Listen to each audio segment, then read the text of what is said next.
நமது பிரதமரின் தாயார் குறித்து அவதூறாக பேசியிருப்பது கடும் கண்டனத்திற்குரியது என தமிழக பாரதிய ஜனதா கட்சி தலைவர் நயினார் நாகேந்திரன் தெரிவித்துள்ளார். இது தொடர்பாக அவர் வெளியிட்டுள்ள அறிக்கையில், ராஷ்டிரிய ஜனதா தளம் மற்றும் காங்கிரஸ் கட்சியினர் பீகாரில் நடத்திய கூட்டத்தில் பாரத பிரதமர் நரேந்திர மோடியை பற்றியும் அவரது தாயார் குறித்தும் காங்கிரஸ் ஆதரவாளர் முகமது ரிஸ்வி அவதூறாக பேசியிருப்பது கடும் கண்டனத்திற்குரியது என்று கூறியுள்ளார். பூ உலகத்திலிருந்து மறைந்தவர்களை தெய்வமாக பார்க்கும் வழக்கம் நம் தாய் திருநாட்டில் தொன்று தொட்டு இருக்கும் வேளையில் மறைந்த ஒருவரை குறித்து கொச்சையாக பேசுவதுதான் காங்கிரஸ் கட்சியினரின் மாண்பா?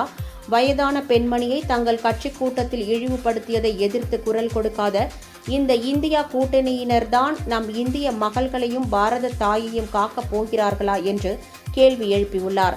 பிரதமரின் மறைந்த தாயாரை அவமதித்ததற்கு இந்தியா கூட்டணி தலைவர்கள் வருத்தம் தெரிவித்து பாரதத்தின் அனைத்து பெண்களிடமும் மன்னிப்பு கேட்க வேண்டும் என நயினார் நாகேந்திரன் வலியுறுத்தியுள்ளார்.